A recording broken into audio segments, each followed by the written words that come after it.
made you start Sharklab?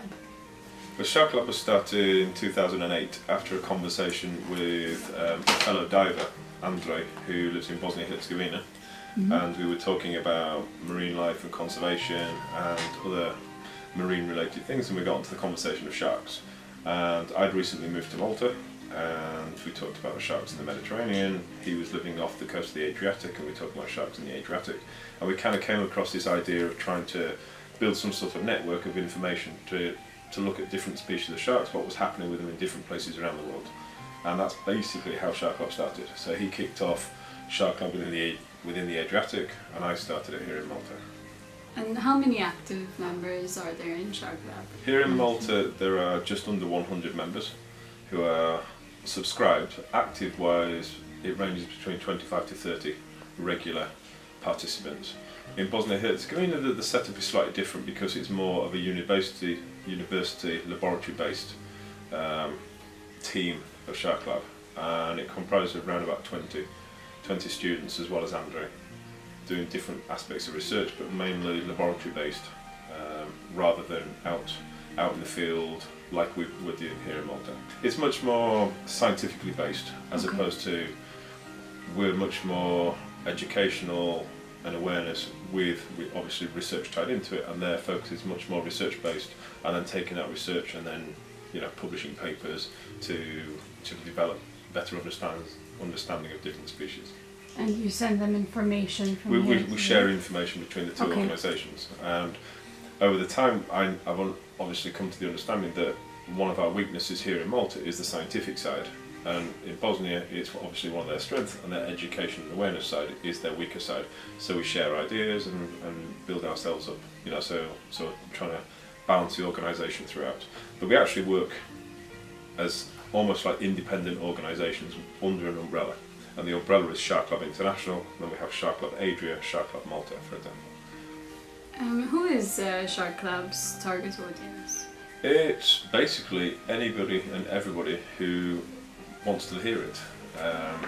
The problem that sharks face is a global issue, and it affects people of all age ranges. So education to young people who will have a knock-on effect of being the people implementing regulations, laws, changing people's perceptions from a young age is very important, but also changing the perception and the viewpoint of the older people is just as important, because many people have certain viewpoints that they've kind of picked up as time has passed because the media has told them the things. For example, sharks are all big, sharks are all dangerous, etc., etc.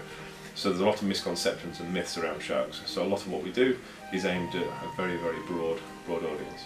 Seeing that you only have 0.36% of the Maltese population following on Facebook, how do you tend to increase awareness? The awareness activities themselves are not purely based through social media. So for example, we do presentations at schools, we go into schools talking about sharks, we go to scout groups, dive clubs, so the audience base is much more than Facebook just shows, for example. Beach-based activities through the summer engage with not only locals but also tourists visiting the islands. Activities that are done at the National Aquarium engage with people visiting the aquarium from the local area and also from overseas. So the message goes to a very, very broad and mixed audience. What made you qualified to do what you do at Sharklab? Passion. That's it. I have no official academic background relating to the marine environment or the study of sharks. Everything that I know and learn and share has been learnt or shared to me. And the passion is the wanting to actually make a difference and drive things forward and share my enthusiasm with others. And since we started in 2008, there's been like a snowballing effect. So we do have a good solid base. As you know, we engage with schools through the Systems of Knowledge students, so they get a snapshot of the organisation, they can then take it away to their friends. Involvement at the National Aquarium, for example, again, there's lots and lots of different ways that we can interact with people, and the way that we express and show things, for example, the jaws and egg cases and the electroreception thing we did recently for Science in the City, engages different audiences. So we've got a little bit of something to catch everyone's attention. What are some of the obstacles that Sharklab faces as an NGO? One of the biggest obstacles is the fact that we are just a voluntary organisation, and the time factor is one of the hardest things to manage, because ultimately being completely voluntary means that we still as individuals need to have money to pay bills, etc., etc. So juggling time, balancing time is a major factor that we have to think about. Other issues that we have to deal with as an NGO is the communication side of things, with, say, the government, trying to get things changed on a government level, organising meetings, getting in touch with the right people, the time taken to actually do those meetings, and then unfortunately the government often are very slow to respond to things, so sometimes we do things for them, in the case of identifying or creating posters for protected species at the fish market, and sometimes we just have to keep chasing, so it can be a little bit of a grinding process. But ultimately our aim is clear: we want to make a difference, and we'll do whatever we can to do that. With reference to the article you had written back in 2011 about sharks being on the menu in Malta, has there been any change recently? How has the situation in Malta itself progressed? I think that the general attitude towards marine life and the consumption of marine life has changed. Not only for sharks, but the creation of another NGO, Fish for Tomorrow, which Sharklab was one of the founding organisations of, is working very hard for people to take an educated viewpoint towards seafood and on a more sustainable, taking a more sustainable approach to how they consume seafood.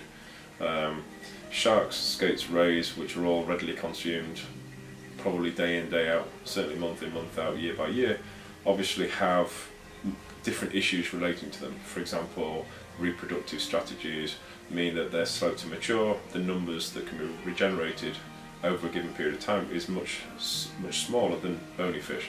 So by educating people that this is a major factor, hopefully we can change people's perceptions about how they go about consuming them. And with rays, are they all edible to eat, or? To the best of my knowledge, most rays and skates which are sold as hamuma are also consumable, certainly the ones that we see at the fish market. The actual size of them sometimes is quite sad, because you see lots of juveniles and the amount of meat that they might get from them is tiny. Mm-hmm. So the fact that these juveniles are often landed and attempt to be consumed is a shame, because if they were left longer, obviously they would mature, not necessarily providing a greater food supply, but having a chance to regenerate on a more frequent basis. Seeing as the media portrays sharks to be quite a dangerous species, how would you counteract such an argument? There are only a small number of species which are truly considered as dangerous, but even those dangerous species such as tiger sharks, great white sharks, bull sharks, people dive with regularly, they swim with them regularly, because they understand the animal, they understand the body behaviour. The animals in general communicate with each other, and they communicate with us, and if you understand the signs, how they're communicating to you, then actually interactions with even these supposedly very dangerous species cannot be very safe. And the thing is that there's only a handful of potentially dangerous species. One of the biggest problems is the media has portrayed that sharks are dangerous. It hasn't specified a small group, it just says sharks. So a lot of what we have to do on the educational side of things is inform people that firstly there are many different species from very diverse shapes, sizes, food types, etc., to broaden people's spectrum when it comes to the word shark. And then for those species which are considered dangerous, put in the realities to why interactions with sharks and people sometimes turn out for tragedy and sometimes not. One will find on various sources of media that Sharklab is about protecting Elasma branch species in the Maltese waters. Apart from this known fact, what is Sharklab's vision for the future? Ultimately, as an organisation, we not only want to research and raise awareness and educate people, we actually want to take it much broader to potentially set up a more fixed research station for the centre of the Mediterranean. Instead of being purely voluntary, having paid or employed members within it, so that it can actually run on a more 24/7 basis rather than people just giving up their own time.